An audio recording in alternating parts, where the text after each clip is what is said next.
अस्सलाम वालेकुम students, welcome back to my YouTube channel. आज का हमारा टॉपिक क्लास 7 साइंस है। आज हम स्टार्ट करेंगे chapter chemical bonds, chapter number 6। ठीक है, केमिकल बॉन्ड्स का मतलब होता है कि जब दो एटम्स के दरमियान बॉन्डिंग हो रही है, दो एटम मिल रहे हैं तो उनके दरमियान जो फोर्स है, जो ताल्लुक है, वो बॉन्ड होता है। बॉन्ड का मतलब होता है मिलना। ठीक है, बॉन्ड का मतलब मिलना या जुड़ना। ठीक है, कहते हैं ना फ्रेंडशिप में आपकी बॉन्डिंग कैसी है, तो मतलब आपका रिश्ता कैसा, आपका ताल्लुक कैसा है। ओके, तो अच्छा, वीडियो स्टार्ट करने से पहले चैनल को सब्सक्राइब कर दीजिएगा, मैं स्टार्ट में बोलना भूल गई थी। अच्छा जी, केमिकल बॉन्ड आपको समझ में आ गया। दो केमिकल्स मिलते हैं, उनके दरमियान जो बॉन्ड बनता है उसे आप केमिकल बॉन्ड कहते हैं। अब atoms bond with each other in order to gain a stable arrangement of outermost shell. अच्छा, स्टेबल अरेंजमेंट का मतलब क्या होता है? मतलब एटम्स जो हैं वो कब स्टेबल होते हैं? एटम्स जब स्टेबल होते हैं जब उनके अंदर या दो इलेक्ट्रॉन हो आखिरी शेल में, किसमें? आउटर शेल में। आउटर शेल में या दो इलेक्ट्रॉन हो या फिर 8 इलेक्ट्रॉन हो। अगर उनके पास 2 इलेक्ट्रॉन होंगे तब भी वो बॉन्डिंग नहीं करेंगे, मतलब बॉन्डिंग करेंगे लेकिन इतनी ज़्यादा बॉन्डिंग नहीं करेंगे। अगर 8 होंगे तो बिल्कुल भी नहीं करेंगे। ये करेंगे भी, डू और नॉट डू, मतलब सिचुएशन पे डिपेंड है।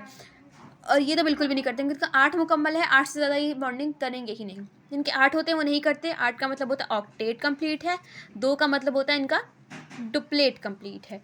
ठीक है, जिन एटम्स का डुप्लेट मुकम्मल नहीं होता है, उनमें 1 होते हैं या 6 होते हैं या 7 होते हैं, तो वो क्या करते हैं? बॉन्डिंग करते हैं। बॉन्डिंग करते हैं दूसरे एटम्स के साथ। जिसके साथ होगा तो वो दूसरे एटम से एक एटम ले लेगा, उसके 8 हो जाएंगे तो वो स्टेबल हो जाएगा। किसी का 6 होता है तो वो 2 ले लेगा, 7 8, 2 बॉन्ड बना के वो स्टेबल हो जाएगा। ठीक है, तो स्टेबिलिटी गेन करने के लिए एटम्स जो हैं एक दूसरे से बॉन्डिंग करते हैं। सिंपल मैंने आपको सिनेरियो दे दिया कि मतलब क्यों जो है वो बॉन्डिंग होती है। यहीं पे ये लाइन लिखी हुई है कि स्टेबिलिटी गेन करने के लिए एटम्स जो हैं वो बॉन्ड बनाते हैं। जैसे कि किसके पास स्टेबिलिटी होती है? ग्रुप 8A के एलिमेंट्स के पास। 8A के एलिमेंट्स के अंदर 8 इलेक्ट्रॉन होते हैं, इसके अंदर स्टेबिलिटी होती है। तो सब चाहते हैं कि वो 8A के एलिमेंट्स की तरह बन जाए। अच्छा जी, वैलेंसी क्या होती है? In other words they bond in order to gain 8 electrons. वो 8 इलेक्ट्रॉन लेना चाहते हैं अपने आउटर शेल में या फिर 2। अच्छा जी, वैलेंसी कहते हैं, valency is the combining capacity of an element to form a compound. Valency कहते हैं उस ताकत को जिसके ज़रिए एलिमेंट जो हैं वो कंबाइन होते हैं। ठीक है, ताकि वो कंबाइन होकर कंपाउंड बना सकें। It's the number of electrons in the valence shell of an atom. ये इलेक्ट्रॉन्स के वो नंबर होते हैं वैलेंस शेल के अंदर जो कि लॉस होते हैं, गेन होते हैं, या फिर एक दूसरे से शेयर किए जाते हैं ताकि स्टेबिलिटी गेन हो सके। कि अगर देखें एक एलिमेंट है, उसके पास 7 इलेक्ट्रॉन्स हैं, मतलब उसकी वैलेंसी क्या है? 7। ठीक है, नहीं, वैलेंसी 7 नहीं है। उसको कितने इलेक्ट्रॉन चाहिए? 1 इलेक्ट्रॉन चाहिए। तो इसकी वैलेंसी क्या बनेगी? 1। उसको जितने चाहिए, जितने उसको चाहिए या जितने वो दे सकता है, देना या लेना, जितने लेने हैं जितने देने हैं उसको, उसके नंबर को आप कहते हैं वैलेंसी। ठीक है, combining power of an element is called valency. ठीक है, उसके बाद यहाँ पे पीरियड टेबल पूरा बना हुआ है आपके पास। ये जो है ये ग्रुप्स कहलाते हैं और ये इस लाइन में ऐसे से देखेंगे तो आप ये पीरियड्स कहलाते हैं। ओके, नेक्स्ट पेज पे मूव करते हैं। अच्छा जी, ये है the group number in the period table is the valence number of elements of that group. देखें, जो ग्रुप का नंबर है वही वैलेंस नंबर है एलिमेंट्स का। अब देखें कैसे। ग्रुप 1A के जो एलिमेंट्स हैं ना, उनके आउटर मोस्ट शेल में 1 इलेक्ट्रॉन होगा। ग्रुप 2A के एलिमेंट्स हैं, उनके आउटर मोस्ट शेल में 2 इलेक्ट्रॉन्स होंगे। ग्रुप 3A के हैं, उनके आउटर मोस्ट शेल में 3 होंगे। ऐसे ही 4 5 6 7 8। और ग्रुप 8A के जो होते हैं उनके आउटर मोस्ट शेल में 8 इलेक्ट्रॉन्स होते हैं। तो इनको ऑक्टेट मुकम्मल है तो इनको बॉन्ड बनाने की नीड है ही नहीं। ठीक है, ऐसे ही ग्रुप 1A वाले हैं, उनकी वैलेंसी क्या होगी? A1, क्योंकि उनके पास 1 इलेक्ट्रॉन है तो उनको 1 चाहिए। ग्रुप 2A वाले हैं, उनकी 2 वैलेंसी होगी। ग्रुप 3A वाले उनकी 3 वैलेंसी है। ठीक है, क्योंकि जितने इलेक्ट्रॉन होंगे उतनी वैलेंसी होगी। मतलब जो ग्रुप नंबर होगा वही group number is equals to valency. जो ग्रुप नंबर है वही वैलेंसी, याद रखनी, group number is equals to valency. It shows the number of electron in the valence shell. ये शो करता है, वैलेंसी शो करती है कि वैलेंस शेल के अंदर, वैलेंस शेल होता है आखिरी शेल, आखिरी शेल में आपके पास कितने इलेक्ट्रॉन्स हैं। एलिमेंट्स ऑफ ग्रुप 1 है वैलेंस नंबर 1। ग्रुप 1 के एक एलिमेंट्स हैं, उनके अंदर एक वैलेंस इलेक्ट्रॉन है, मतलब आखिरी शेल में 1 इलेक्ट्रॉन, तो उसकी वैलेंसी क्या बनी? 1। ठीक है, और ग्रुप 2 के अंदर 2 हैं, ग्रुप 3 के अंदर ऐसे एंड तक आपको दिया हुआ है। और ग्रुप 8A जो है उसके अंदर 8 इलेक्ट्रॉन है आखिरी शेल में, तो इसलिए उसको लेने देने की नीड पड़ती ही नहीं है, तो वो बॉन्ड नहीं बनाते। ठीक है, ग्रुप 1 वैलेंसी +1, ग्रुप 2 2, ग्रुप 3 की 3, 4 की 4। ठीक है, हाइड्रोजन एटम, हाइड्रोजन के पास सिर्फ एक ही इलेक्ट्रॉन है, उसका शेल इनकम्प्लीट है तो ये अनस्टेबल है। शेल इनकम्प्लीट है तो अनस्टेबल है। स्टेबल जब भी हो सकता है जब उसके अंदर 2 होंगे या फिर 8 होंगे। नियॉन, नियॉन के अंदर 8 इलेक्ट्रॉन्स हैं, शेल पूरा कंप्लीट है, कभी भी बॉन्ड नहीं बनाएगा, स्टेबल है। 8 इलेक्ट्रॉन है मतलब ग्रुप 8 का है, 1 इलेक्ट्रॉन है ग्रुप 1 का है। हीलियम, अच्छा जी, हीलियम जो है 2 इलेक्ट्रॉन्स हैं, ये स्टेबल है, इसको बॉन्ड बनाने की नीड नहीं है, लेकिन ये फिर भी अगर बनाना चाहे तो ये बना सकता है किसी के साथ, किसी को दे सकता है अपने। सोडियम के 11 इलेक्ट्रॉन्स हैं, 11, 1 3 3 6 7 8 9 10 11 हैं, तो ये स्टेबल नहीं है। 11 वाला स्टेबल नहीं होता, 8 वाला स्टेबल होता है, 2 वाला स्टेबल होता है, तो इसके पास कितने हैं 11। इसको स्टेबिलिटी कब मिलेगी जब इसके पास 8 होंगे, तो इसलिए 3 इलेक्ट्रॉन अपने निकाल देगा, किसी और को दे देगा ताकि ये स्टेबल हो सके, ठीक है। अनस्टेबल है, शेल जो है इनकम्प्लीट है और अनस्टेबल है। Atom react and make bond with each other not to gain a stable arrangement. आपको पता है एटम जो एक दूसरे से रिएक्ट करते हैं और एक दूसरे के साथ बॉन्ड इसीलिए बनाते हैं ताकि उनको एक अरेंजमेंट, स्टेबल अरेंजमेंट मिल सके, जैसे कि ग्रुप 80 के एलिमेंट्स के अंदर होती है। ये मैंने आपको दोबारा पहले ही बता दिया था कि लॉस करते हैं या लेते हैं या फिर एक दूसरे के साथ शेयर कर लेते हैं स्टेबल होने के लिए। अब हम देखेंगे आयन क्या होता है, कैटायन क्या होता है और एनायन क्या होता है, ठीक है। सबसे पहले हम पढ़ेंगे आयन की definition. Atoms are neutral as they have same number of proton and electron. जब किसी एटम के अंदर प्रोटॉन और इलेक्ट्रॉन के नंबर सेम हो जाएं तो वो एटम न्यूट्रल होता है, ठीक है, न्यूट्रल हो जाता है। An atom that carries charge due to loss और गेन, वो एटम जिसके ऊपर देने या लेने की वजह से कोई चार्ज हो जाए तो वो आयन कहलाता है। देखिए जब हम किसी को देते हैं तो हमारे पास प्लस चार्ज आता है, जब हम किसी से लेते हैं तो हमारे पास माइनस चार्ज आता है, ठीक है। देने वाला पॉजिटिव हैंड कहलाता है। आपने हदीस भी सुनी होगी, देने वाला हाथ लेने वाले हाथ से बेहतर है, मतलब जो देता है उसका पॉजिटिव आता है, जो लेता है उसके पास नेगेटिव आता है, याद रखना है। अगर देने या लेने की वजह से कोई प्लस या माइनस चार्ज आ जाए तो वो आयन बन जाएगा, वो एटम नहीं रहेगा, ठीक है। Cation, when a neutral atom loss the valence electron, जब कोई एटम अपना वैलेंस इलेक्ट्रॉन, आखिरी इलेक्ट्रॉन लॉस करता है, आखिरी शेल का कोई इलेक्ट्रॉन लॉस करता है, उसके बाद नेगेटिव चार्ज आ जाता है। सॉरी, जो देता है उसके पास नेगेटिव आता है, सॉरी, जो देगा उसके पास, जब कोई एलिमेंट अपना लॉस करता है उसके पास नेगेटिव चार्ज आ जाता है और वो क्या बन जाता है, सॉरी सही, मैंने आपको सही बताया था, अल्लाह मैं मिक्सअप कर रही हूँ। अच्छा, जो पहले बात बताई थी ना वही वाली है कि जो देता है उसका पॉजिटिव है, जो क्योंकि वो अच्छा है तो वो दे रहा है तो पॉजिटिव है, और जो ले रहा है वो नेगेटिव है क्योंकि वो दे नहीं रहा, वो ले रहा है। देने वाला लिख देती हूँ यहाँ पे, उल्टे हाथ से कैसे लिखूँ, जो लॉस कर रहा है वो पॉजिटिव है, जो गेन कर रहा है वो नेगेटिव है, ओके। तो ये कह रहे हैं तो वो पॉजिटिव चार्ज बन जाता है और नेगेटिव कैटाइन बन जाता है, ठीक है। जिसके ऊपर पॉजिटिव आयन होता है, मतलब जो देता है, एक बात याद रखनी है, इन शॉर्ट याद रखें, जो देता है, जो अपना इलेक्ट्रॉन लॉस कर रहा है उसके ऊपर पॉजिटिव चार्ज आ जाएगा और पॉजिटिव चार्ज वाले को आप कैटायन कहते हैं, ठीक है। कैटायन, एनायन की दो टाइप्स होती हैं, कैटायन और anion. Metal atoms are likely to loss electron, metals जो होते हैं वो ज़्यादातर इलेक्ट्रॉन्स अपने लॉस करते हैं। These atom loss electron to have stable valence shell, ये एटम्स जो हैं अपने इलेक्ट्रॉन्स लॉस करते हैं ताकि उनको एक वैलेंसी उनकी मुकम्मल हो सके। जैसे कि सोडियम था, उसके पास 11 थे, 8 रखने, इसको 3 के लॉस कर देगा तो कैटायन बन जाएगा, पॉजिटिव चार्ज आ जाएगा और 3 किसी और को दे देगा, ठीक है। अब सोडियम की एग्जांपल दी हुई है, कह रहे हैं सोडियम के पास 1 इलेक्ट्रॉन है उसके आउटर मोस्ट शेल में, उसको 8 इलेक्ट्रॉन करने हैं, तो ये अपने इलेक्ट्रॉन जो है, 1 इलेक्ट्रॉन जो है वो लॉस कर देगा और क्या करेगा, Na+1 क्यों लिखा जा रहा है क्योंकि इसने 1 लॉस किया, 2 लॉस करता तो 2 आता, ठीक है। 1 2 3 4 5 6 7 8 9 10 11 थे, इसने 1 लॉस कर दिया, 3 3 6 7 8 9 10 कर लिए, ठीक है, 1 लॉस कर दिया। ऐसे ही तो इसके ऊपर ये कैटायन बन गया, उसके ऊपर चार्ज आ गया क्या, +1 का। एग्जाम्पल आप खुद पढ़िएगा, मैग्नीशियम की है, बिल्कुल सिंपल ऐसे ही 2 लॉस करेगा और अपना 3 3 6 7 8 9 7 8 9 10 और 10 गेन कर लेगा। इसके बाद 12 थे, इसके पास 11 थे, इसके बाद 12 होते हैं, तो ये 2 निकाल देगा अपने अंदर से और 10 की बैलेंसी पूरी कर लेगा। अच्छा देखें, ये लास्ट में तो 8 ही है ना आपके पास, 1 2 3 4 5 6 7 8, लास्ट में 2 8 हैं, इसमें 2 हैं, इसके 2 पूरे हो गए, इसके 8 पूरे हो गए, इसमें भी इसके 2 पूरे हो गए, इसके 8 पूरे हो गए। बाहर का 8 और अंदर का 2 पूरा करना है, बाहर के 8 अंदर के 2 पूरे हुए, बाकी निकाल दो सारे, ठीक है। एनायन, जब कोई चीज़ गेन करती है तो उसके ऊपर नेगेटिव चार्ज आ जाता है और वो नेगेटिव आयन मतलब एनायन बन जाता है। एनायन कैसे बनेगा, नॉन मेटल्स जो हैं वो कैटायन होते हैं, मतलब मेटल्स जो हैं अपने इलेक्ट्रॉन देते हैं और नॉन मेटल्स जो हैं वो इलेक्ट्रॉन्स लेते हैं। नॉन मेटल्स क्या हुए, anion. These atoms gain electron, ये जो हैं अब इलेक्ट्रॉन जो हैं वो गेन करते हैं ताकि उनका 8 वैलेंस इलेक्ट्रॉन जो है वैलेंसी उनकी 8 हो सके। Fluorine atom gains 1 electron to have a, fluorine जो है वो एक गेन करता है इलेक्ट्रॉन ताकि उसकी वैलेंसी 8 हो सके और वो स्टेबल हो सके। क्लोरीन के पास 7 इलेक्ट्रॉन्स होते हैं उसके आउटर मोस्ट शेल में, तो क्लोरीन 1 इलेक्ट्रॉन लेता है किसी से ताकि उसकी वैलेंसी मुकम्मल हो सके। क्लोरीन के ऊपर -1 आ जाता है क्योंकि उसने 1 लिया है। क्लोरीन के देखें आप कितने, आखिरी शेल में देखें पहले, 1 2 3 4 5 6 7 है, इस और 1 2 3 4 5 6 7 8 अंदर वाले में भी 8 हैं और इसमें 2 हैं, तो मतलब दोनों स्टार्ट अंदर के दोनों के पूरे हैं, बाहर में 7 हैं, तो इसलिए ए 1 ले लेगा, तो इसके बाहर क्या हो गया 8 पूरे हो गए, इसके पास माइनस का चार्ज आ गया। ऑक्सीजन के पास 6 इलेक्ट्रॉन होते हैं आखिरी शेल में, तो इसको 2 इलेक्ट्रॉन की और नीड होती है, तो ऑक्सीजन 2 इलेक्ट्रॉन ले लेगा और O-2 बन जाएगा। 1 2 3 4 5 6 हैं लास्ट वाले में, अंदर वाले में 2 हैं, अंदर वाले को नहीं छोड़ना, बाहर वाले के अंदर 2 ऐड करवाने, 2 ऐड करवा दिए, 1 2 3 4 5 6 7 8 स्टेबल हो गया। ठीक है, किसी से भी ले लेते हैं, बाहर किसी से बॉन्ड बना लेंगे तो केमिकल बॉन्ड के दरमियान बन गया। अब केमिकल फार्मूला क्या होता है, बस इतना सा चैप्टर है, हम आज ही कंप्लीट कर लेंगे इंशाल्लाह।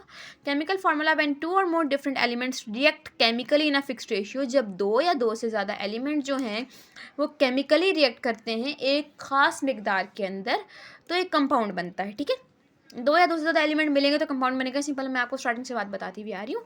The compound is described bye a formula, उस कंपाउंड का एक फार्मूला होता है, उस फार्मूले के अंदर उन 2 एलिमेंट्स को लिखा जाता है, 2 एलिमेंट्स के नाम लिखे जाते हैं जिससे वो बना है। ठीक है, अच्छा, made from the symbols of element in the compound, उसके अंदर एलिमेंट के सिंबल लिखे जाते हैं जिनसे वो बना है। ठीक है, in a formula the symbol of metal comes first and that the non metal comes next. फार्मूले के अंदर अगर मेटल या नॉन मेटल का रिएक्शन हो रहा है, मेटल रिएक्शन हो रहा है आपका मेटल प्लस नॉन मेटल, तो जब आप सिंबल लिखेंगे ना, सबसे पहले मेटल का सिंबल आएगा, देन नॉन मेटल का सिंबल आएगा। ठीक है, अच्छा जी, केमिकल फॉर्मूला कैसे राइट करना है, write down the symbol in order in a compound. Symbol आप लिखेंगे कंपाउंड का एक ऑर्डर के अंदर, पहले मेटल लिखेंगे एंड देन नॉन मेटल लिखेंगे। Write down the valency of elements, आपने एलिमेंट्स की वैलेंसीज लिखनी है, मतलब किस ग्रुप से उसका ताल्लुक है, उसने कितने लॉस किए हैं, कितने गेन किए हैं। ठीक है, इफ वैलेंसी आर सेम, जब दोनों की वैलेंसी सेम है और अपोजिट साइन, एक जगह प्लस एक जगह माइनस है, तो प्लस माइनस एक दूसरे से कट हो जाएगा और वो न्यूट्रल एटम बन जाएगा। ठीक है, आप कह रहे हैं एग्जाम्पल 1 सोडियम क्लोराइड का formula, sodium chloride Na is the symbol of sodium, sodium का सिंबल है Na और क्लोराइड का सिंबल होता है Cl।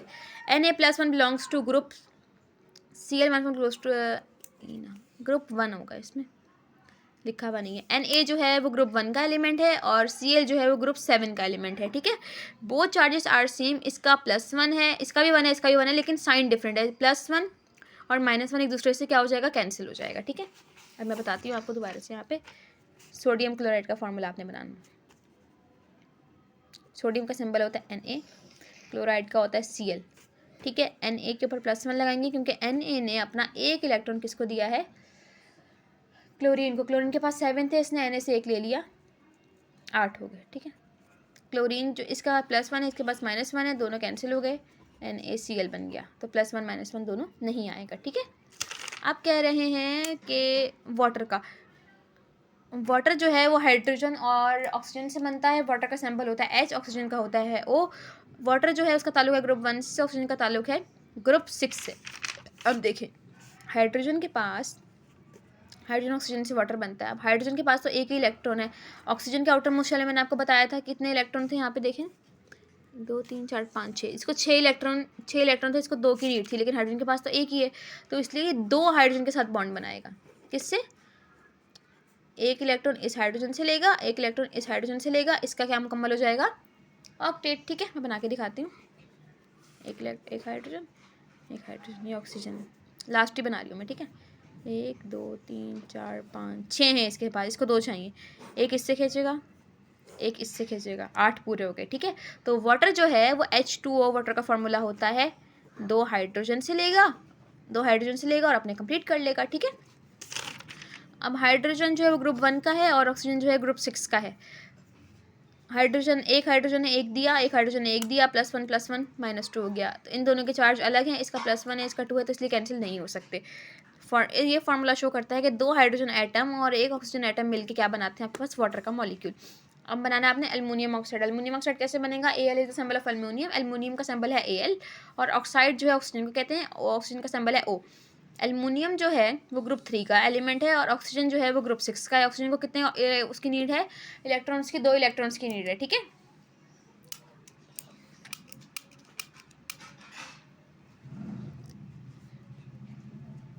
Al2O3 the formula of aluminium oxide का फार्मूला है Al2O3।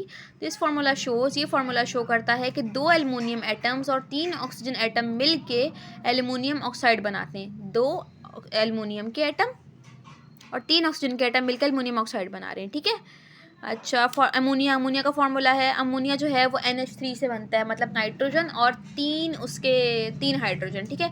नाइट्रोजन जो है वो ग्रुप 5 का है, तो ग्रुप 5 का एलिमेंट है, तो उसकी वैलेंसी क्या है 5। कितने चाहिए इसको 8 कंप्लीट करने के लिए? 3। इसको 3 चाहिए, ऑक्सीजन 2 ले रहा था हाइड्रोजन से, तो ये 3 हाइड्रोजन से बॉन्ड करेगा। नाइट्रोजन है, इसके पास 5 है, इसको 3 चाहिए तो 3 हाइड्रोजन से बॉन्ड करेगा, ठीक है। तो फार्मूला क्या बन गया? NH3 अमोनिया का। ओके, सिंपल, आप इसको पढ़ेंगे आपको समझ में आसानी से आ जाएगा। अब केमिकल बॉन्ड्स हम पढ़ेंगे, बॉन्ड्स कैसे फॉर्मेशन होती है। Chemical reaction takes place when electrons are transfer और शेयर्ड बिटवीन द एटम्स।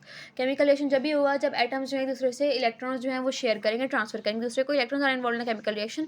एक केमिकल रिएक्शन के जरिए ही एक केमिकल रिएक्शन करवाया जाता है, खास मिकदार इलेक्ट्रॉन्स की लेके, केमिकल रिएक्शन करवाया जाता है, जिसके ज़रिए हम क्या करते हैं, इलेक्ट्रॉन जो है वो एक दूसरे एलिमेंट जो है एक दूसरे के साथ बॉन्ड बनाते हैं, ठीक है। तो उस रिएक्शन को केमिकल रिएक्शन कहा जाता है, और जो बॉन्ड बनता है उसके नतीजे में उसे हम कहते हैं केमिकल बॉन्ड, ठीक है। आयोनिक बॉन्डिंग, अच्छा, इस केमिकल बॉन्डिंग के जरिए एक नया मॉलिक्यूल फॉर्म होता है जो उन दोनों केमिकल की प्रॉपर्टीज़ को मिला के अपने अंदर रखता है। आयोनिक बॉन्डिंग क्या होती है? आयोनिक बॉन्डिंग कंप्लीट शेयरिंग से हो जाती है, मतलब अपना इलेक्ट्रॉन पूरे तरीके से उसको दे देना। Ions are form due to transfer of electron. Ions बनते हैं ना, को पता है, ट्रांसफर ऑफ इलेक्ट्रॉन से। जैसे कैटायन है, कैटायन लेने जो एक दूसरे जो देगा वो कैटायन बनाएगा, जो लेगा वो एनायन बनाएगा, ठीक है। आयन बनते हैं देने या लेने से, देने वाला कैटायन और लेने वाला anion. The opposite ions are attracted to each other. Opposite ions हैं, मतलब एक के पास ज़्यादा है, एक के पास कम है, तो ज़्यादा वाला कम वाला जो ज़्यादा वाले को अट्रैक्ट करेगा, अपने पास बुलाएगा कि मुझे दे दो दे दो दे दो, ठीक है। तो अपोजिट साइंस मतलब ज़्यादा वाला और कम वाला, पॉजिटिव और नेगेटिव दूसरे को एक तरफ अट्रैक्ट करेंगे, और क्या करेंगे, एक दूसरे का इलेक्ट्रॉन शेयर कर लेंगे। पॉजिटिव वाला जो नेगेटिव को दे देगा, नेगेटिव वाला पॉजिटिव वाले से ले लेगा, जिसके पास ज़्यादा है वो कम वाले को देगा ताकि उसकी ज़रूरत पूरी हो सके, ठीक है। इंसानों की तरह नहीं होते, एक दूसरे की नीड पूरी नहीं करते। अच्छा जी, तो आयोनिक बॉन्डिंग बन जाएगी। Na के पास कितने थे? 1 2 3 4 5 6 7 8। Na के पास 11 थे, तो ये 11 थे। Na अपना एक इसको दे देगा क्लोरीन को, ताकि क्लोरीन की जरूरत पूरी हो सके आयोनिक बॉन्डिंग के जरिए। आयोनिक बॉन्डिंग के अंदर कंप्लीट शेयर हो जाता है, एक दूसरे को जोड़ के नहीं रखते, अलग अलग चले जाते हैं एक दूसरे को देके, ठीक है। कोवलेंट बॉन्डिंग में जुड़ के रहते हैं, ठीक है। मतलब इसकी भी जरूरत पूरी हो रही है, इसकी भी पूरी हो रही है। When atom come close to each other and share electrons, share करते हैं इसके अंदर, एक पूरा तरीके से नहीं देते। मैं आपको एग्जांपल यहाँ पे करके दिखाती हूँ कि शेयर कैसे करते हैं। ये मेरा उल्टा हाथ है, मुझे चेंज करना पड़ेगा कैमरा। आयोनिक बॉन्डिंग में पूरे तरीके से देते हैं। कोवलेंट बॉन्डिंग में क्या होता है, ये क्लोरीन का आइटम है, ये क्लोरीन का है। क्लोरीन में 7 थे, 2 3 4 5 6 7। इसमें भी 1 2 3 4 5 6 7। अब इनको कोई आइटम नहीं मिल रहा। अब इन्होंने कहा क्लोरीन्स ने कि हम एक दूसरे के साथ बॉन्ड बनाएंगे। अब इन्होंने कहा कि हम बॉन्ड बनाते हैं। अभी देखो, इसको एक चाहिए इस क्लोरीन को, अभी वाला क्लोरीन इसको कह रहा है मैं एक क्यों दूँ, मेरे भी 6 हो जाएंगे, फिर मुझे 2 की नीड पड़ेगी। मुझे 2 कौन देगा जब मुझे एक ही कोई नहीं दे रहा। तो अब इस सूरत में क्या करेंगे, इसको भी एक चाहिए, इसको भी एक चाहिए, तो एक दूसरे के करीब आ जाएंगे। Cl 1 2 3 4 5 6 7, 1 2 3 4 5 6 7, ठीक है। इसके पास 7 हो गए, इसके पास 7 हो गए। भाई करीब आ गए तो ये इसके एक इलेक्ट्रॉन लेके फ़ायदा उठा लेगा, और इसका भी इलेक्ट्रॉन इसके पास नहीं आएगा, बस करीब आ जाएंगे ताकि वैलेंसी पूरी हो जाए, ठीक है। तो ये आयोनिक और कोवलेंट का डिफरेंस। कोई कुछ भी समझ नहीं आया तो मुझे कमेंट कर दीजिएगा, काइंडली चैनल को सब्सक्राइब कर दीजिएगा। बाकी इसके एक्सरसाइज मैं आपको नेक्स्ट वीडियो में समझा दूँगी। ओके, अल्लाह हाफ़िज़।